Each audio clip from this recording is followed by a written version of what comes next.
pleasure to introduce Huston Smith to you. Huston has been just a wonderful supporter of our work for years. He's always stepped forward whenever we've asked him to be part of our program and to speak, and he's always made just, heroic efforts to physically be with us, to come and be here, regardless of limitations and the difficulty it takes to travel to be where we do our conferences. So I want to take this opportunity to just say thank you, Huston, for being with us and for always keeping us in your heart and mind and seeing the relevancy of what we're doing. We're not a conference organization or business. We're a volunteer, activist, capacity-building organization, and we use conferences as one of the vehicles to get our work done, which is really bringing people together for the networking and the dialogue and the collaboration that always comes out of these conferences. And so much of what Huston's work is about bringing people together and bridging gaps of understanding and allowing us to see the humanity in someone else's mind and heart and eyes, see the commonality. That's why we call our organization Common Bond. It really is about always weeding through the differences and the uncertainties and the unknowns that we sort of fill in often with our insecurities to find the common bonds. And once that's genuinely recognized, and once we can sort of verify that on both sides of the aisle with each other, amazing things happen.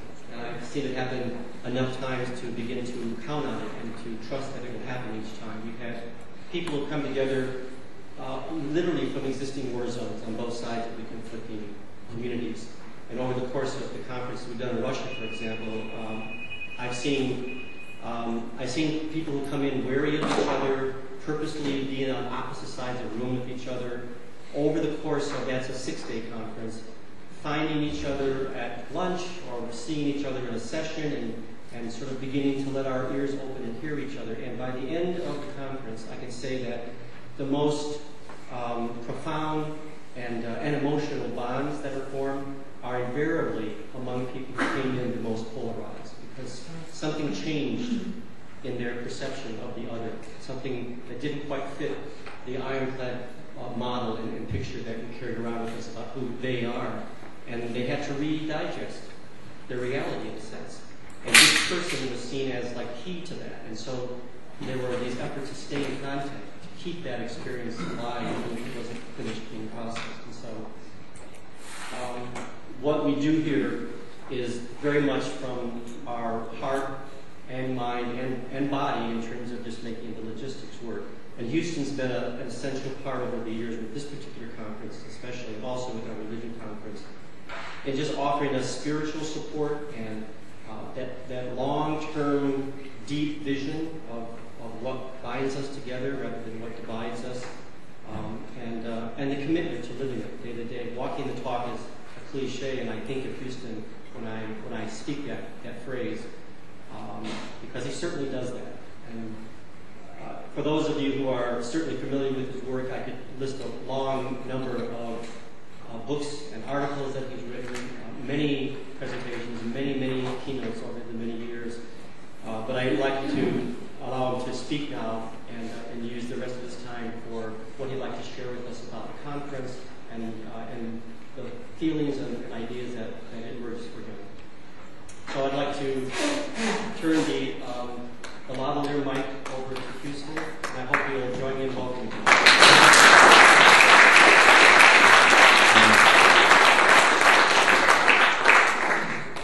As one who is wearing 2 hearing aids and still relies a lot on lip reading, sound is very important. So I think there is somebody here who spoke to me, and if he is still taking care of sound, why, he will keep me on course. How many, or are there any of you who are having trouble hearing me if I speak at this level?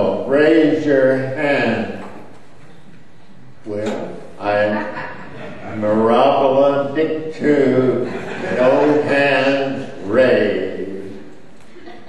So I can turn to what it says in our program. Above my name it says keynote and special acknowledgement. I will begin with the special acknowledgement, and of course they go to Steve, who conceived of this conference, I think under the present name 5 years ago. And I'm very grateful to him for bringing us. I have always found these events very special, and a red letter day in the year, and I've always looked forward to them, and I have never been disappointed in them. Now, with acknowledgments out of the way, why, I will turn to what I have to say. In his book, Growing Up Absurd, Paul Goodman has a character. Someone gets up to speak. I am at a loss, he said, when it became apparent that that was his entire speech. The enthusiasm knew no bounds. Well, many of you may feel that way about my speech, but I'm under obligation to continue, and actually I'm very glad to. I want to refer to the title of this conference, Engaging the Other. I like that word, engaging. It's better than meeting, which could be very perfunctory, and engaging brings in both parties, each having something to say and some listening to be done. You know, engaging, coming back to that wonderful word, we in English have no meaning for salutation. The Muslims, as we know, when they meet each other, they say, Assalamu alaikum, and then the response is, alaikum wassalam, which means, which translates into, peace be upon you. And then the respondent says, and upon you also. Isn't that wonderful? I'm pausing a moment because of all time my hearing aid is giving the squeal, meaning that the battery is going out. So out it comes, and we'll manage somehow.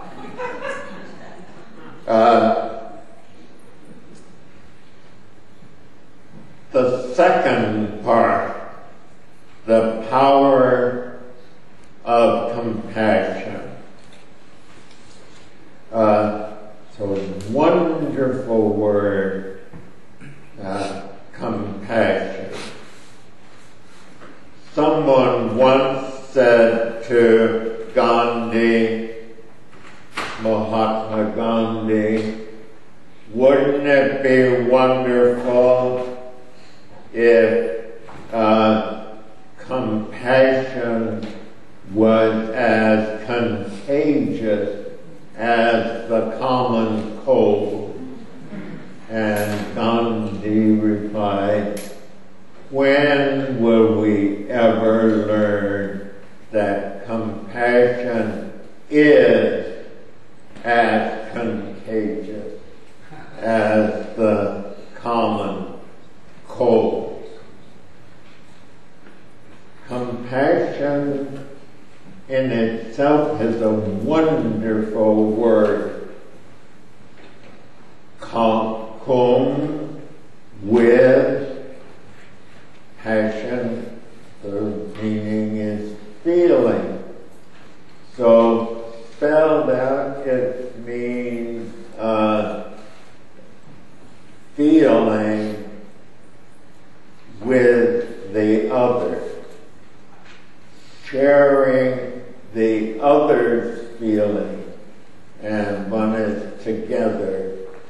And sometimes the feeling is joy, sometimes the other party is having a hard time, but in either case, the togetherness is what is important.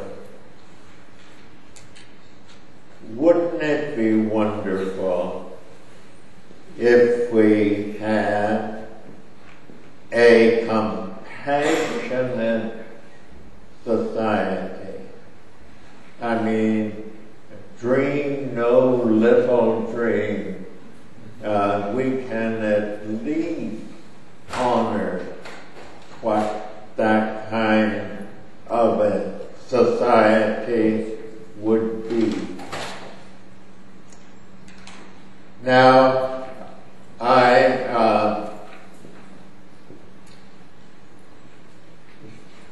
like the word bond, and I think that appears somewhere.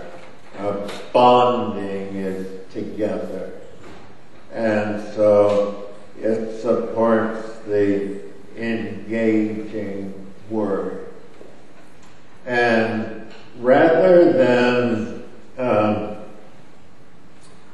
pontificate on these two key words, engaging and bonding, I'm going to tell you a story. I like stories. This one happens to be a true story.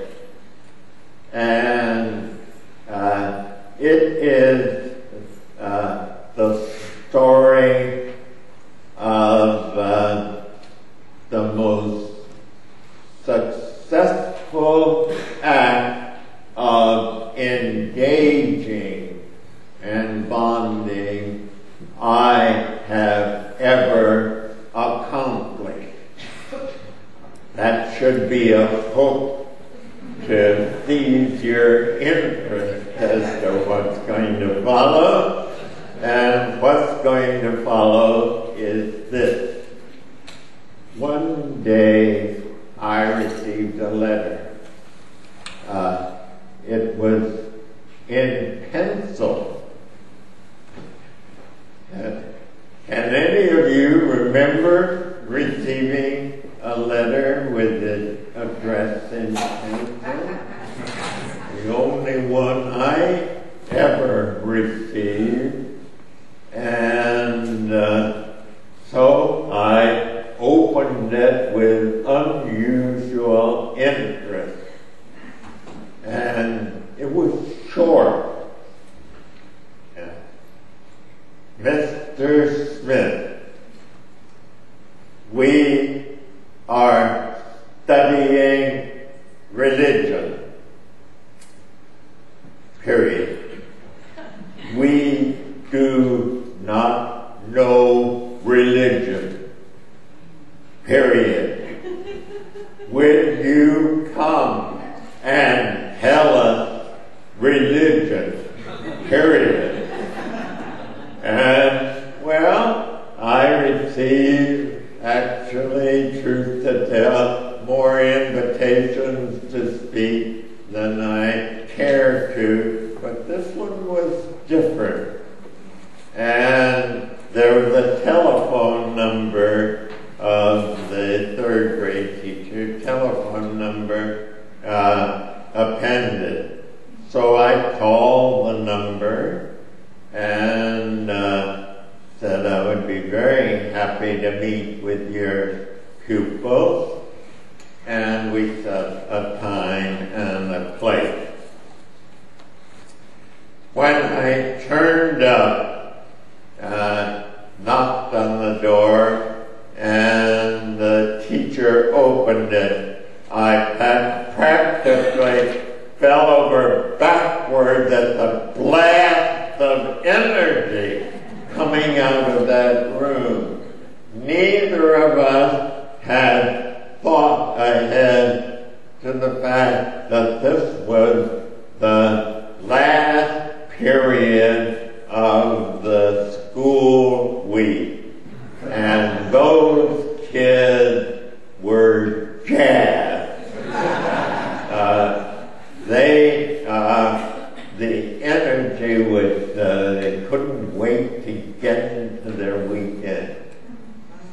Well, inspiration struck.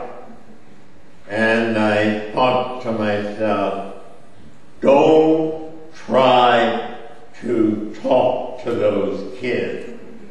Nothing that you say is going to get through to them in the state they're in.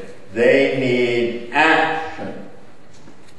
So, taking my place, sitting on the desk, leaning on the table, I said,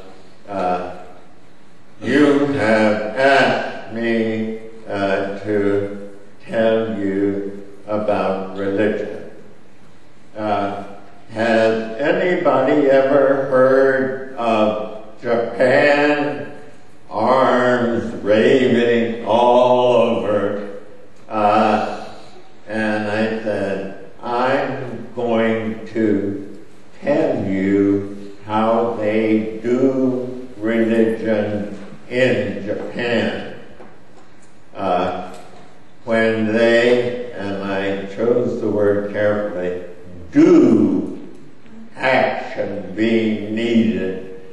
When they do religion in Japan, they sit on the floor.